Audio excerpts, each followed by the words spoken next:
लियो चौपाल, देख लियो चौपाल रे सब बड़ा बडेरा, सब बड़ा बडेरा वो जी सब लोग लगाया वो जी ठाकरिया ने समझा वो जी।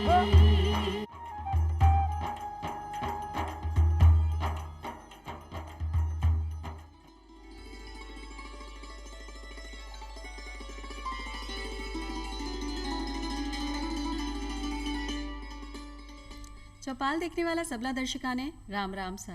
भाई आज अपना चौपाल में आप चर्चा करांगा विश्व ग्रामीण महिला दिवस की, जो 15 अक्टूबर ने मनाया जावे है। अब हमारा कहते ही आपका मन में विचार जरूर आएगा कि महिला दिवस तो आप 8 मार्च ने मनावा, फिर 15 अक्टूबर ने विश्व ग्रामीण महिला दिवस। जी हाँ, दुनिया के पीछे भेद है और ई का बारे में भी आज अपनी चौपाल में आप चर्चा करांगा। संयुक्त राष्ट्र को मान्यो है कि अगर एक ग्रामीण परिवेश की महिला ने अपना आत्मविश्वासी बना दिया, सशक्त बना दिया या शिक्षित बना दिया, तो वो अपने पूरे परिवार ने सशक्त बना सके है। और जब सतत विकास की प्रक्रिया की बात है, तो अगर गरीबी ने दूर करनी है, भुखमरी ने दूर करनी है, खाद्य सुरक्षा करनी है और अपना अधिकारों के प्रति महिलावां ने सचेत करना है, तो महिलावां ने शिक्षित होना बहुत ज़्यादा ज़रूरी है।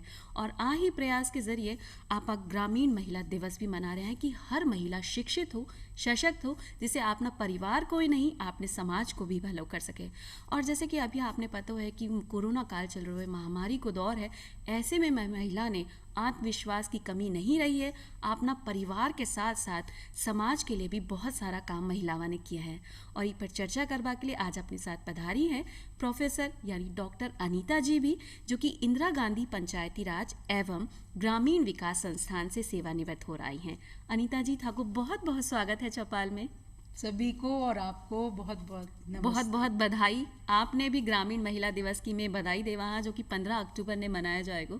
और अनीता जी, आपने कार्यक्रम की शुरुआत, आपसे पहलो प्रश्न आप पूछा हा कि भाई जब इसकी शुरुआत कब से हुई, इको इतिहास के है? देखिए, वैसे तो 1995 में बीजिंग में चतुर्थ विश्व महिला सम्मेलन हुआ जी। तभी से इस बात की ज़रूरत मानी गई और बहुत सारे महिला संगठनों और स्वैच्छिक संस्थाओं ने ग्रामीण महिला दिवस मनाने की शुरुआत 1995 से कर दी थी। फिर जाके 2007 दिसंबर में संयुक्त राष्ट्र संघ की जनरल असेंबली में भी इसको पारित किया गया प्रस्ताव को, और पहला ग्रामीण महिला दिवस दुनिया में 2008 15 अक्टूबर से मनाया जाने शुरुआत हुई। जी हाँ। अब एक सवाल सभी का मन में आया है, अपना दर्शका भी आई सोच रहा होगा कि भाई 8 मार्च ने तो आप महिला दिवस मनावा ही हाँ, तो 15 अक्टूबर ने अलग से ग्रामीण महिला दिवस मनावा की क्या जरूरत पड़ी? देखिए, इसके लिए मैं ये कहना चाहूँगी कि दुनिया की जो कृषि आधारित आबादी है, अभी भी लगभग 44% लोग दुनिया में कृषि से आजीविका कमा रहे हैं और भारत में तो लगभग 65%। बिल्कुल। और ग्रामीण कृषि आधारित अर्थव्यवस्था में 80% योगदान हमारे देश में महिलाओं का है। जी। तो आपको अगर ये पता ही होगा कि पूरे दुनिया में अगर कोई अंतर्राष्ट्रीय संधि है जो महिला अधिकारों के लिए बनी, जिसका नाम है CEDAW, convention on elimination of all forms of discrimination against women, यानी महिलाओं के प्रति बरते जाने वाले सभी प्रकार के भेदभाव का उन्मूलन, ये बनी थी तो 1979 में। हमारे देश ने इसको समर्थन दिया जाके 1993 में, और इसमें बाकायदा एक धारा है, एक अनुच्छेद है कि ग्रामीण महिलाओं पर विशेष ध्यान देने की ज़रूरत है, क्योंकि उनकी बहुत सारी समस्याएं हैं और वो विकास की मुख्य धारा में अभी बराबरी के तकाजे से नहीं शामिल हो पाई हैं। तो उनके लिए सभी देशों की सरकारें विशेष ध्यान दें और ग्रामीण महिलाओं की परेशानियों को दूर करें, और जो भी बाधाएं उनके रास्ते में हैं उनके विकास में उनको दूर करें। इसलिए ग्रामीण महिलाओं के लिए विशेष दिवस 15 अक्टूबर चुना गया। इसके एक और विशेष संयोग है कि देखिए, ग्रामीण महिला खासतौर पे अन्नपूर्णा है, क्योंकि जो विश्व का कुल खाद्यान्न पैदा हो रहा है, और इसका तो 1970 में ही एस्थर बोसरप नाम की जो इकोनॉमिस्ट थी, उन्होंने सामने अध्ययन में ये बात लाई कि दुनिया का कुल खाद्यान्न जो पैदा हो रहा है वो 66% महिलाओं के श्रम से उपज रहा है। उसमें महिलाओं का योगदान है अथक। और हमारे देश में 80% 80% योगदान ग्रामीण कृषि व्यवस्था में महिलाओं का है। तो आपको ध्यान होगा कि 16 अक्टूबर विश्व खाद्य दिवस के रूप में मनाया जाता है और 17 अक्टूबर विश्व गरीबी उन्मूलन दिवस के रूप में मनाया जाता है। तो उन्हीं दो अंतर्राष्ट्रीय दिवस, खाद्य दिवस और गरीबी उन्मूलन, क्योंकि उनमें भी महिला का बहुत अथक योगदान है, इसलिए हमने उनकी पूर्व संध्या पे 15 अक्टूबर से शुरुआत की विश्व ग्रामीण महिला दिवस। जी, मतलब पहल आपने महिलावां से की, आपने महिलावां ने सम्मान देवा के लिए आपने एक दिन पहले मनाया। क्यों खाद्य में जिया थे बोले कि भाई महिला अन्नपूर्णा कही जावे, और अपना देश में तो 80% जितना भी कृषि कार्य है उनमें महिला की भागीदारी है, जिसे आपा टाल ही नहीं सका। हाँ, यूँ कहा कि भाई पशुपालन और कृषि में महिला आगे बढ़ चढ़ के हिस्सों ले हैं, तो भाई महिला ने सम्मान देवा के लिए 15 अक्टूबर थोड़ा दिन पहले ही आपा ये काम कर सका। हाँ, इसमें एक बात मैं और यहाँ जोड़ना चाहूंगी कि भारत सरकार ने वर्ष 2016 से कृषि मंत्रालय और महिला बाल विकास मंत्रालय ने 15 अक्टूबर ग्रामीण महिला दिवस तो है ही पूरे दुनिया के पटल पे, हमारे देश में इसको महिला किसान दिवस के रूप में मनाया जाने लगा है 2016 से 15 अक्टूबर से। जी, हर साल कुछ ना कुछ आप विषय या एक थीम ले रहा है कि इस दिन आपने ई तरह से मनानो है, तो ई बार की थीम कौन सी है? हाँ, देखिए, अभी सभी को पता है कि ये साल 2020 वो साल है जो कोविड-19 महामारी से पूरी दुनिया जूझ रही है, और इसका बहुत ही गहरा प्रभाव महिलाओं पर भी पड़ता है।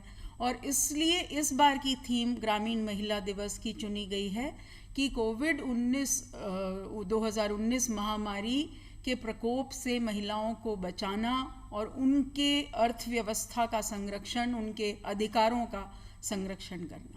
जी, कि मतलब अगर कोई भी परेशानी भी आई है तो महिला पीछे नहीं हटे, आत्मविश्वासी होकर आगे बढ़ती जाए। महिला का सम्मान के लिए आपने हमेशा लड़ाई लड़नी पड़ी है, आप बहुत कोशिश कर ली, लेकिन कहीं ना कहीं अभी भी महिला ने सम्मान पूर्ण तरह से नहीं मिल पाया है। चाहे आप घरेलू हिंसा की बात कर लें, या यौन हिंसा की बात कर लें, या मानसिक उत्पीड़न की बात कर लें, तो इन सब चीज़ों ने आप क्या पीछे छोड़ सका। हाँ, अगर महिला सशक्त हो भी जाए तो कहीं आ सब बुराइयां ख़त्म हो सके। देखिए, इसके लिए अगर आप कानूनी स्तर पे देखें तो देश में कानून 2005 में बन गया था घरेलू हिंसा की रोकथाम और घरेलू हिंसा से महिला के संरक्षण का 2005 में बना, और इसी प्रकार यौन हिंसा की रोकथाम के लिए जो कानून है वो 2013 में निर्भया कांड दिसंबर 2012 में हुआ, उसके बाद जनवरी 2013 में पारित हो गया। तो कानून तो हैं, लेकिन इन सामाजिक कुरीतियों और इन दुष्चलनों को रोकने के लिए पुरुषों की भागीदारी तो महत्वपूर्ण है ही, कि वो सब संकल्प लें कि जैसे वो अब नवरात्रे आने वाले हैं, हर साल नवरात्रे बढ़ चढ़ के पूरा देश मनाता है और दुर्गा शक्ति को पूजता है, तो केवल प्रतिमा के रूप में दुर्गा को मत पूजिए। हर घर में दुर्गा है और हर घर में जो महिला है उसकी शक्ति को पहचानिए, सम्मान दीजिए और उसके साथ कोई हिंसा, कोई बदसलूकी ना करें। ये संकल्प नवरात्रों में पूरे देश के पुरुषों को लेना है, दुनिया के पुरुषों को लेना है, और महिलाओं को ये संकल्प लेना है कि जैसे दुर्गा ने बुराई को ख़त्म करने के लिए अपनी शक्ति का इस्तेमाल किया, ऐसे ही महिलाओं को त्याग या सहनशीलता की मूर्त बन के अन्याय को नहीं झेलना है। अगर उनके साथ बदसलूकी या हिंसा हो रही है तो इसके विरोध के लिए उनको भी अपनी आवाज़ मुखर करनी है, और महिला संगठनों का, सामाजिक संगठनों का और पंचायतों का और देश में अपने आस पड़ोसी सबका वो संपर्क बना के, शक्ति जुटा के विरोध करें, सहेने, चुप्पी के साए तले सहेने, सहयोग ले आप आगे बढ़ सका। और जितनी भी परेशानी अगर आपने हो रही है तो बी से बचाव के लिए सरकार की तरफ से सारा प्रयास है, लेकिन आगे बढ़वा की जरूरत एक महिला ने स्वयं ने है। जब आप महिला और पुरुष की बात करा तो मने लगे कि भाई महिला खुद आगे बढ़ सके है, बिना कोई सहारा की ज़रूरत नहीं है, तो महिला खुद आगे बढ़वा में कितनी सक्षम हो सके है, खुद सशक्त हो सके है, या खुद अपने पीछे रहवा में खुद कितनी जिम्मेदार है। देखिए, ऐसा है कि जो हमारे समाज में अभी तक सोच युगों से चला आ रहा है वो पुरुष प्रधान समाज का सोच है, और उसी को लेके हमारे व्रत, त्योहार, प्रथाएं अभी तक चली आ रही। और उनको हम पीढ़ी दर पीढ़ी निभा रहे हैं। यहाँ तक कि हम परिवारों में लड़के और लड़की की परवरिश ही इस ढंग से करते हैं कि लड़कों को जो विकास के मौके, जो आगे बढ़ने के मौके मिलते हैं, और लड़की को हम जन्म घुट्टी से ये सिखाते हैं कि उसको तो दूसरे घर जाना है शादी करके और घर बसाना है, और घरेलू भूमिका से ही उसको हम सर्वोपरि मानते हैं, उसकी घरेलू भूमिका।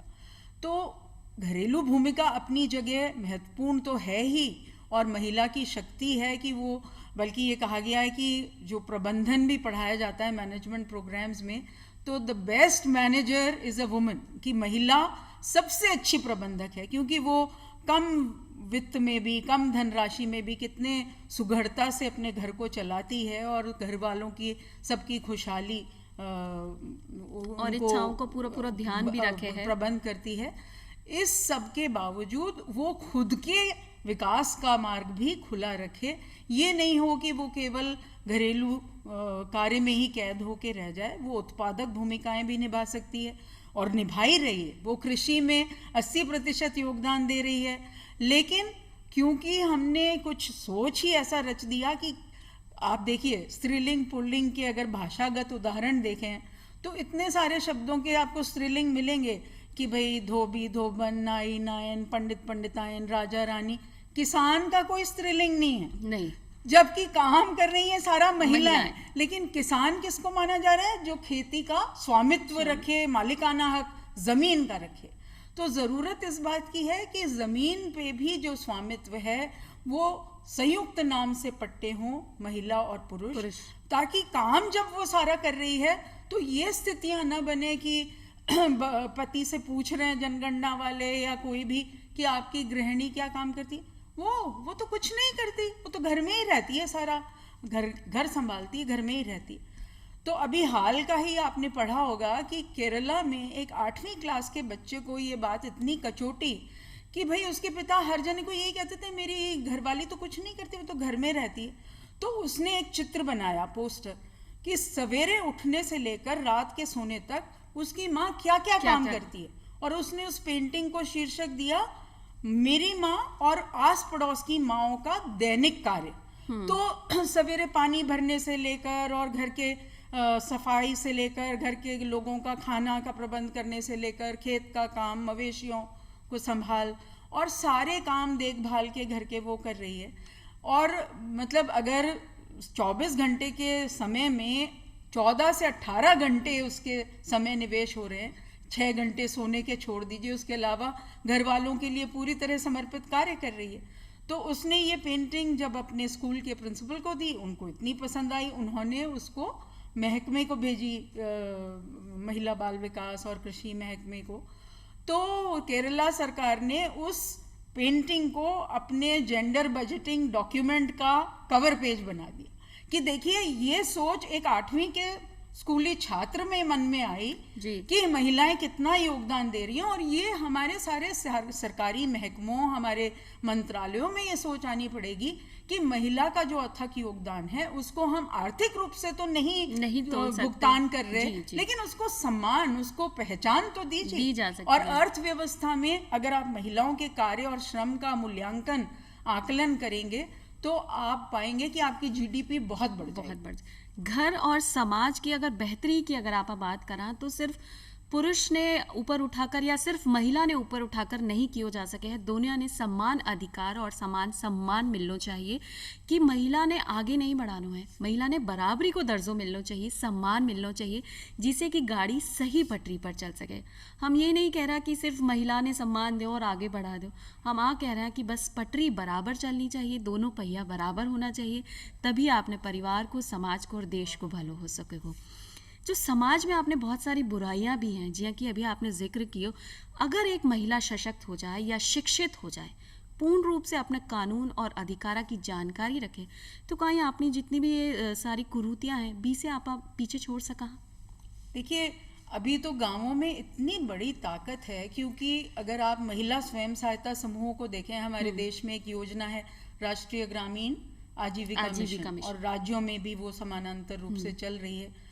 और 2011 से जो ये चल रही है, आज देश में करीब करीब 7 करोड़ गरीब परिवारों की महिलाएं इसमें सदस्य हैं और महिला एसएचजी बने हुए हैं। तो ये 7 करोड़ महिलाएं एकजुट हो जाएं और अपने अधिकारों को जान लें, जो वो बचत साख का काम करती हैं और अपना छोटे मोटे कर्ज लेन देन और फिर अपना कौशल प्रशिक्षण लेके स्व उद्यमी बनती हैं, वो स्वावलंबन, आर्थिक स्वावलंबन तो अपनी जगह महत्वपूर्ण है ही, लेकिन साथ साथ अगर वो अपने विधिक अधिकारों को, कानूनी हकों को भी जागृति उनमें आ जाए, चेतना आ जाए, और वो पंचायतों के साथ जुड़ के और आंगनवाड़ी केंद्रों के साथ जुड़ के ये जनमानस में महिला अधिकारों के प्रति चेतना और सम्मान जगाएं, तो ये एक बहुत क्रांतिकारी परिवर्तन आ सकता है। हमारी पंचायती राज संस्थाओं में भी 20 बड़े राज्यों में, देश के 28 राज्यों में से 20 बड़े राज्यों में 50% महिला आरक्षण है।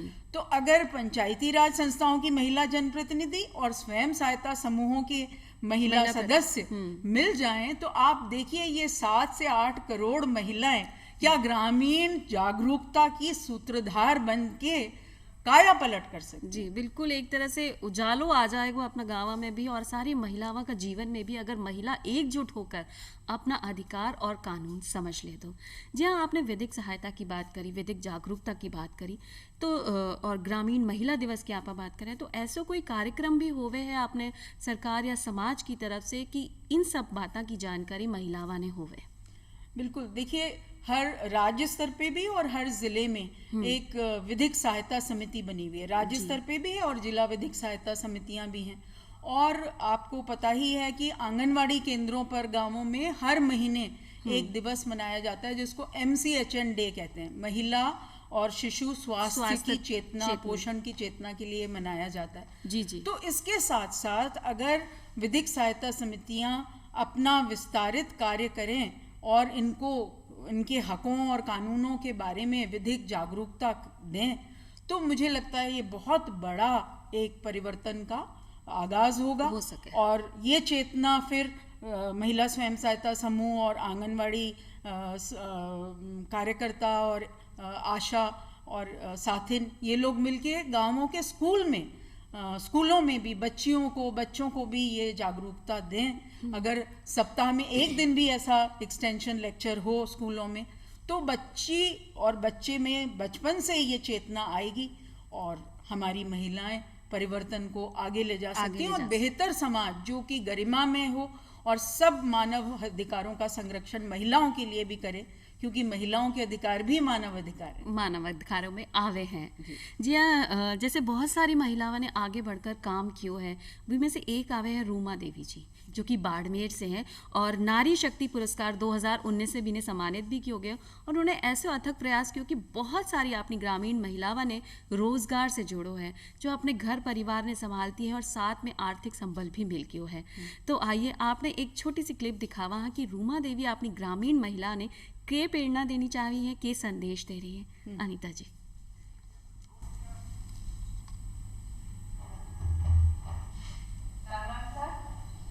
आप सभी को अंतर्राष्ट्रीय ग्रामीण महिला दिवस की शुभकामनाएं।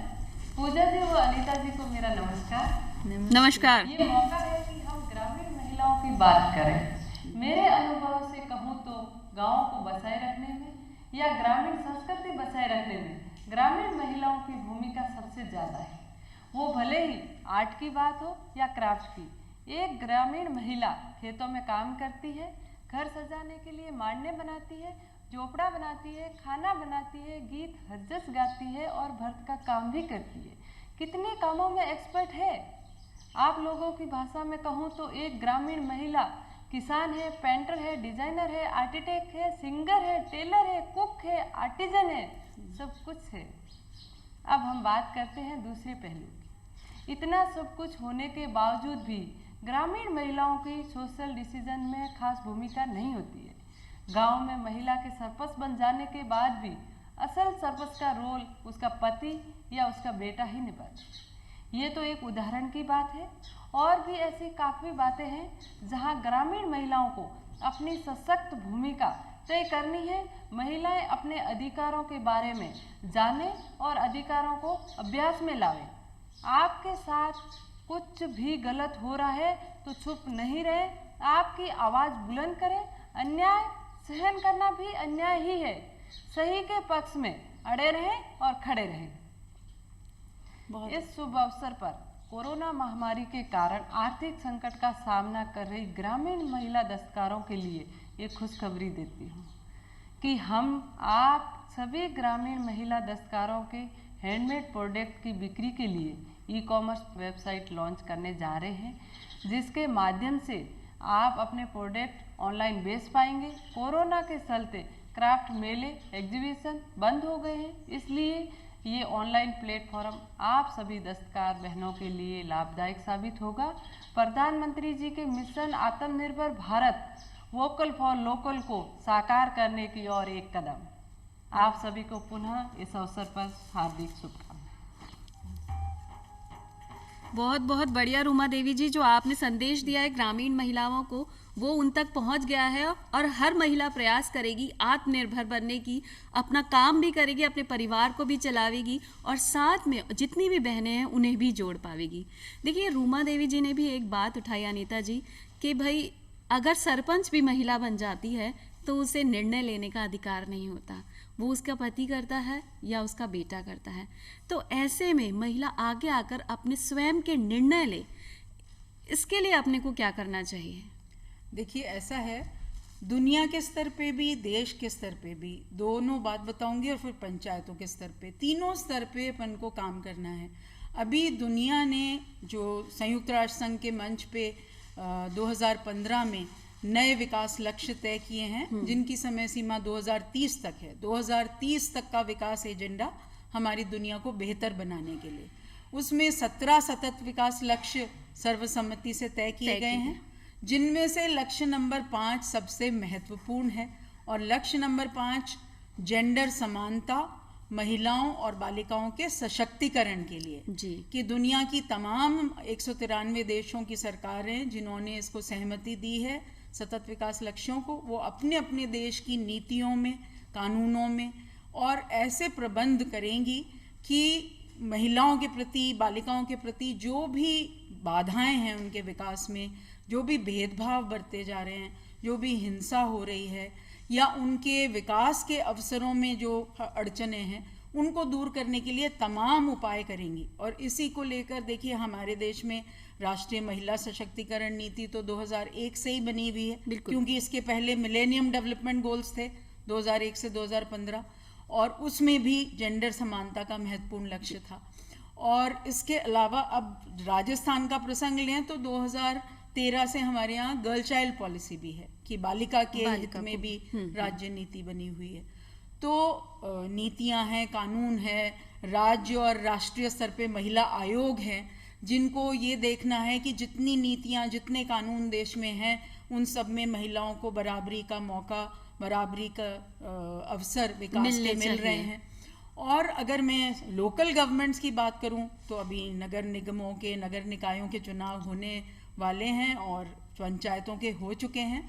तो इन संस्थाओं का भी फर्ज है, क्योंकि जो भी वैश्विक विकास लक्ष्य तय किए जाते हैं वो केवल दुनिया के राष्ट्राध्यक्ष तय कर ले उससे पूरे नहीं होंगे। उन पे अमल तो दुनिया के हर शहर और हर गांव में जब होगा और हर व्यक्ति ने करना पड़ेगा, हाँ, तभी उनमें बदलाव आएगा। तो जो स्थानीय सरकारें हैं, पंचायती राज संस्थाओं की सरकारें ग्रामीण अंचल में और शहरी सरकारें, उन्हें भी सतत विकास लक्ष्यों के एजेंडा पे काम करना है और ये देखना है कि वो जेंडर समानता परक विकास कार्यक्रम चलाएं और जितने भी प्रकार के भेदभाव या कुरीतियां अभी भी मौजूद हैं जो महिलाओं, बालिकाओं के हक बाधित करती हैं, उन्हें दूर करें और उनको दूर करने के प्रयास भी आप नए नए कर सका। हाँ, बिल्कुल। अनीता जी, जब बात आवे है स्वास्थ्य की, जी हाँ, कि अभी कोरोना काल चल रहा हो, महामारी को दौर है, ऐसे में रूमा देवी जी ने भी बताया कि भाई ग्रामीण महिला ने आगे बढ़ चढ़कर हिस्सों लियो और घर का काम के साथ साथ अकाल से भी मुक्ति दिलाई। मतलब जो दिमागी रूप से परेशान व्यक्ति है, जो 3 महीना तक घर में बैठे हुए हैं, आजीविका को कोई साधन नहीं है, फिर भी महिला ने काम किया है। ऐसे में आप महिलाओं ने क्या कहना चाहो कि भाई आगे भी अगर कोई ऐसा समय आए तो स्वंबल बनाए रखे, आत्मविश्वास बनाए रखे और अपना परिवार और घरवाला की देखभाल भी कर सके?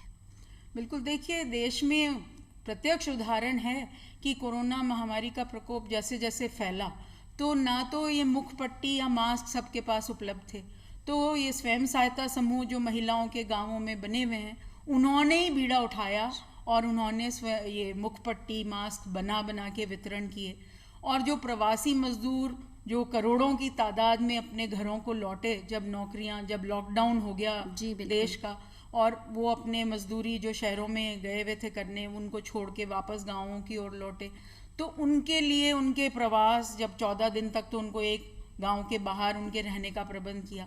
तो सामुदायिक रसोई भी महिलाओं ने ही संभाली और उनको बाकायदा भोजन, वहाँ जहाँ भी उनको प्रवासी मजदूरों को रोका गया वहाँ उनको भोजन पानी की व्यवस्था भी की गई। और गांवों में भी संक्रमण को बचाना, फैले नहीं घर घर में, तो उसकी सारे इंतजाम महिलाओं ने बखूबी किए। इसीलिए आप देखेंगे शहरों के मुकाबले गांवों में कोरोना महामारी का इसीलिए तो प्रकोप आप कम कह रहा। रहा कि भाई महिला सशक्त है, बस बिने अपना अधिकार और कानून की जानकारी भी होनी चाहिए। एक छोटा सा गीत, एक अंतरा गा सकते हैं? जी मैम, 2 लाइन आप ले सका। हाँ, तो गांवों की बहनों के लिए समर्पित है। बहना चेत सके तो चेत, जमानो आयो चेतन रो। बहना चेत सके तो चेत, जमानो आयो चेतन को। 2-4 तो पहला चेती, कुछ नहीं फर्को आयो।